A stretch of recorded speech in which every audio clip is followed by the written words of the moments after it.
And to Chris's point, when Ben Johnson was asked about that on Monday, specifically the question was framed as whether he's concerned with Caleb Williams' accuracy or the Bears' overall passing game. Here's what Johnson had to say on Monday.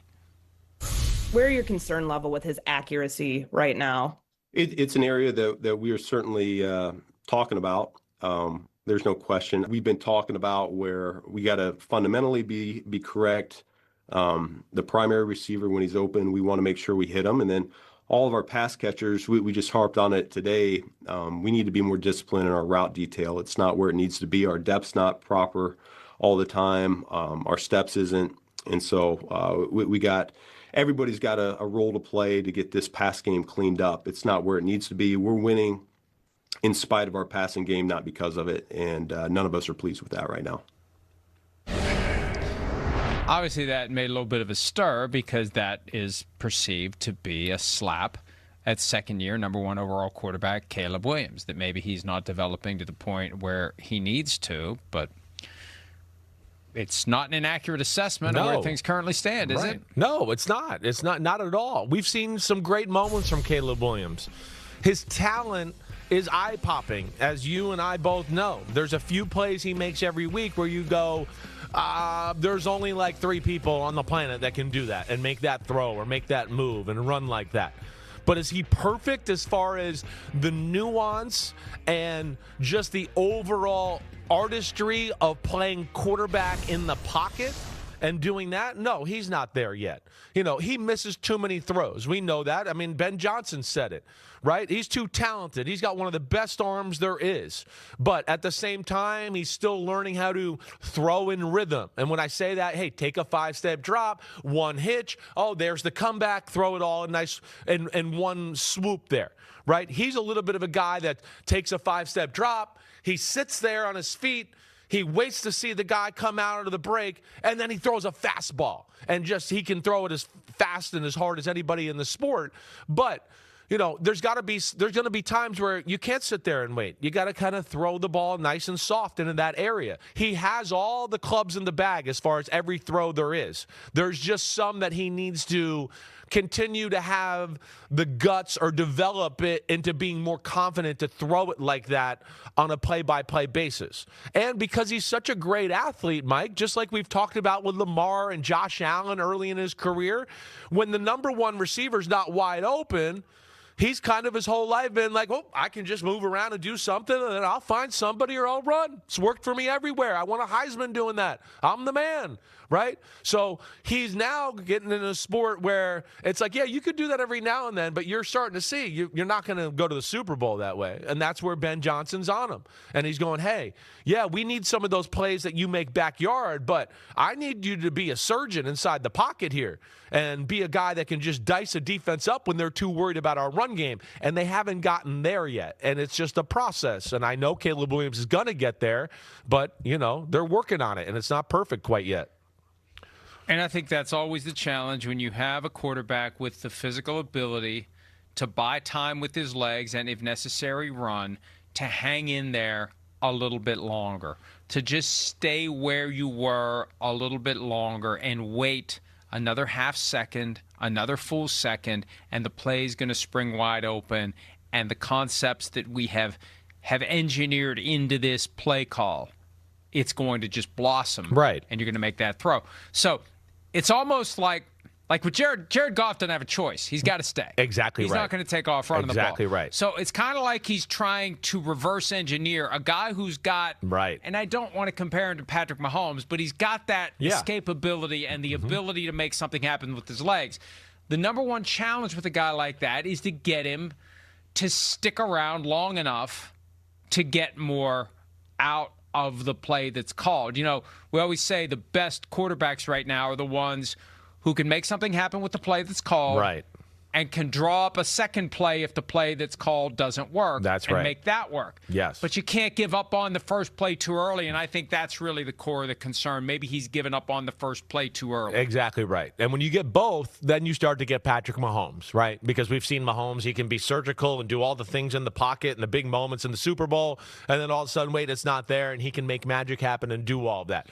But yeah, Caleb Williams is not there just as far as the pure pocket passer, having great feel, how to manipulate a guy in coverage every now and then from in the pocket and do that. That's not where he is yet. But he's getting there. You see it on a week-to-week basis, right? But it's hard. He's getting rewired. It's a whole lifetime of him playing one way, and now he's got a coach on him about everything. I want this kind of drop. I want you to take one hitch here, two hitch there, right? This drop's a little different. Even though it's 5 steps, I want a small 3 and a big 2 at the end, or vice versa. I want a big 3 and then a small 2 at the end because it times out with this route. I also think, and I know he made these comments, right? Like their young receivers are going through the same thing. You know, that's also plays a part of this. You expect a guy to run a 20-yard out route, and Luther Burden or Roma Dunze running at 18 yards. That affects the quarterback, right? Tom Brady didn't just go, hey, Edelman, run a 20-yard out route. But if you run it at 17, don't worry. Tom Brady would have been like, hey, F you, what the hell you doing? You got to run the damn route to the distance. And that's where it's all coming together. And Mike, I'd love to hear your thought. I'm not so sure. Like, I think Ben Johnson's smart enough to say that on Monday and say it calculating, knowing, hey, we just won. Everything's going good. And here's one way maybe I can just press the button of my offense and my quarterback a little bit to just go, hey, you're doing good. I like it and all that.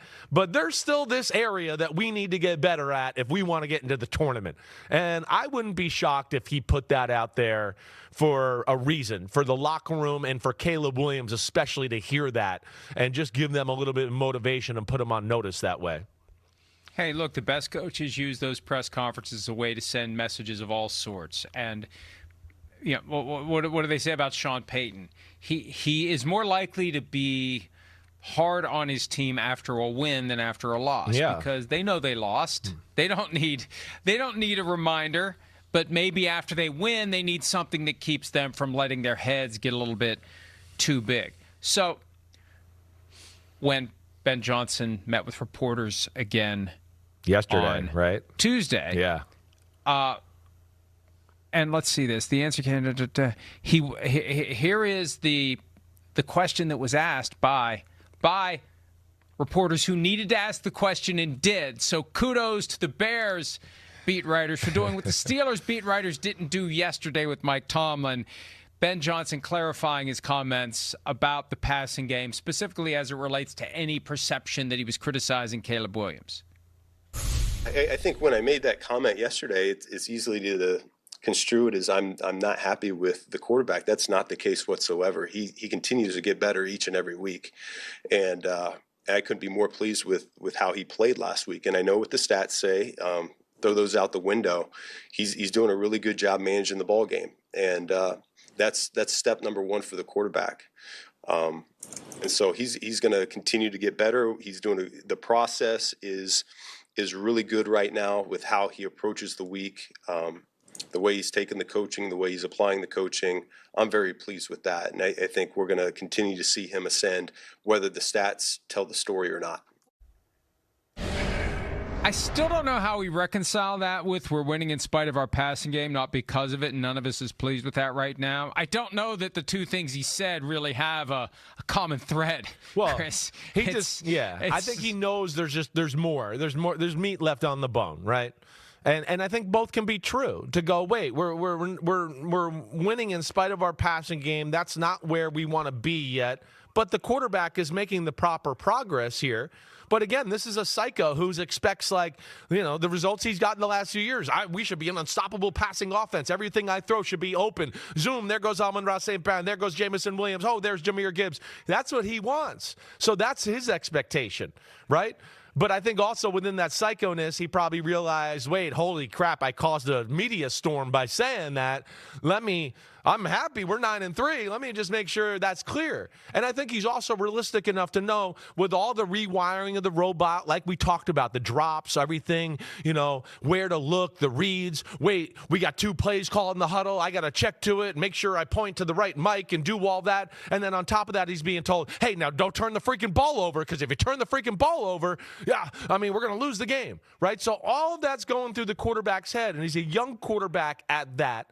And I think it's all just part of the process. And when he says he's managing the game, I think that's what he's talking about. He's not making a lot of bad mistakes. He might not be hitting everything that's there to be had yet, but he's making some wow plays every game. And other than a few moments here and there, for a second-year quarterback who's a gunslinger and a playmaker, he doesn't really make too many mistakes to put our team in a bad position. And I think those are things he can look at and feel real good about as the head coach and the quarterback and offensive play caller. And this is the first year of the collaboration. The problem is it raises the bar for next year. Yeah. Whatever happens the rest of the way. 9-3, it's amazing. And it's a reminder.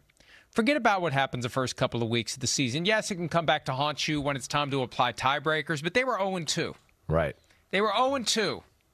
And now they're 9-3. Mm-hmm. And it really is amazing. Hi, it's Mike Florio. Thanks for watching PFT on YouTube. Hit subscribe for the latest news and analysis from Pro Football Talk.